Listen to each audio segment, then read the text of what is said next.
What's up, YouTubers? Welcome back once again to Tech of Tomorrow. Now, we all know that 3D virtual reality, that stuff is just taking over the market. And some of the headsets out there, let's just face it, they cost big bucks. But today, we're gonna check out the LHPIMAX. Now, the LHPIMAX headset is actually under $400. It's 4K, works with every variety of window, 7, 8, and 10. You poor Mac bastards, you're SOL. But with that said though, let's jump in and let's check out the LHPIMAX 4K 3D headset. Upon getting the box, we open the box up and the first thing that we see is that all the parts are pretty much not connected. This to me is a kit. If you're gonna have to assemble more than one things and put a bunch of stuff together, that to me is a kit. Now obviously everything does come in the box that you need, but you've got to build the thing. So if you're one of those people out there, you don't like building things whatsoever, that right off the bat is gonna be a caveat that you're gonna want to avoid. Now once you do get the headset put together though, it's actually very comfortable. One of the things we did notice sticking on your head is it's got so many doggone pads on it that you can actually wear the thing for hours and it's not going to give you any type of discomfort whatsoever. Very comfortable. That's the one thing about it that I probably have to say is very, very good about it, is that it is quite comfortable. So if you're watching movies or playing games for a long time, well, that's going to be something you're going to like. As far as the features go, let's first talk about 4K, because obviously the LHPIMAX is pushing that. Now the LHPIMAX features a resolution of 3840 by 2160 with 8.29 million pixels and 806 pixels per inch. And how this works out is it actually works out to each eye cup having a resolution of 1920 by 2160. Combine those together, you get 4K.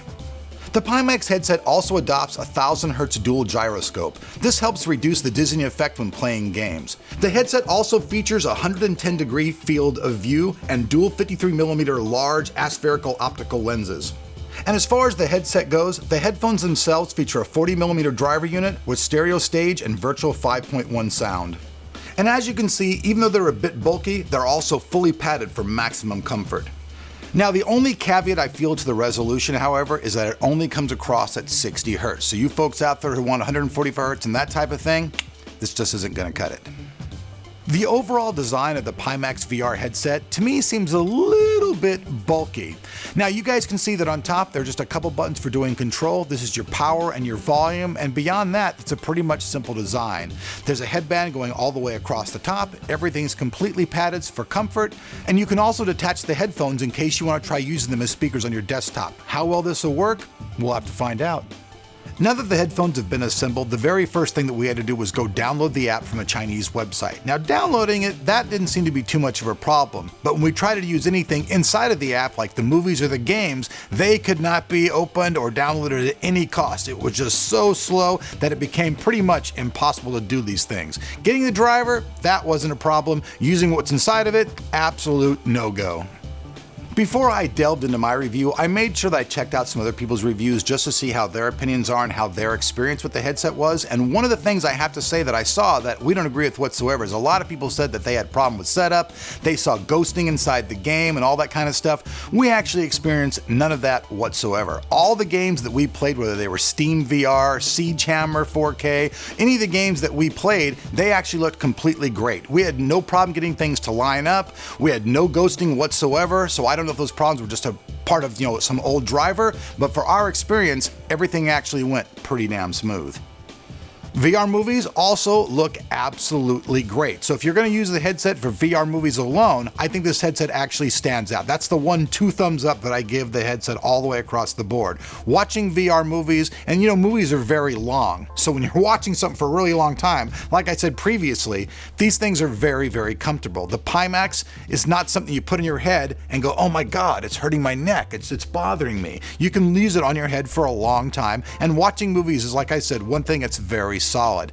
I know there are a lot of different 3D games out there, a lot of different VR games. I don't know how this headset's going to work across the board with everything, but from our experience and from what we've seen, they do work a lot better than a lot of the reviews that I read online. Maybe this is due because they've updated the driver and fixed things a little better, because obviously some of these reviews were from a few months ago. So our experience just as far as gaming and watching movies, I say this headset works pretty solid. The LHPIMAX VR headset does look pretty well though, and the sound is pretty much compatible to anything else we've seen there. Now, are the visuals as good as the Oculus or the HTC Vive? I have to say absolutely not. To me, as far as things go, the HTC Vive is up here on the top, but it's also $800. The Oculus Rift, it's $600, and then you've got these down below, $400. So it's pretty much, every additional $200 you pay, you get some more features, and that's just the way things are. But if you're looking for something that's going to be entry level, that you can use, play your games with, and it's not going to totally break the bank. And in fact, we've had people come over to the house and they try the virtual reality stuff and they don't really like it that much. In fact, virtual reality gets some people sick. I myself, I play for a few hours on no matter any of these headsets, I feel really sick. Jesus the cameraman, he can play this damn thing all day long, as can my son. But for me personally, I start doing that stuff, I don't like it. So if you're looking to just jump into VR and try it out and find out if you really like it, this might be a really good headset for you to start off with. Now, if you know for a fact that you like VR and you want the absolute best setup that you can get, I would suggest saving your money and just get the HTC Vive. We're going to be working with them very soon and turning an entire room into an HTC Vive room. We'll bring you guys that video. I think you guys will think it's pretty cool. So I'm going to green screen an entire room. The entire room will be covered in green screen, and in the middle of the room will stand and be able to play different VR games. And from what I'm reading online and from what people have said, this is the ultimate VR that you can get right now. So that's the direction that we're going to go here on Tech of Tomorrow. So at the end of the day, in my opinion, I don't want to bore you guys with too much stuff on this stuff because I know VR stuff is just what it is. At the end of the day, if you're going to do entry level, you don't want to break the bank, you don't really know what VR is, then this might be a great headset for you to get. Now, like usual, down below that like button, we'll have a link to this product where you can check it out. I think I could probably even get GearBest to actually give us a coupon for this, but personally, I think I'd at least get the Oculus if I was really going to buy one. But if you want to save money and try this one out, for some people it might be the perfect fit. I'm Elric. You guys have been watching Tech of Tomorrow. We'll see you guys back on the channel because we just got Conan going. So I'm off to be a frickin' barbarian.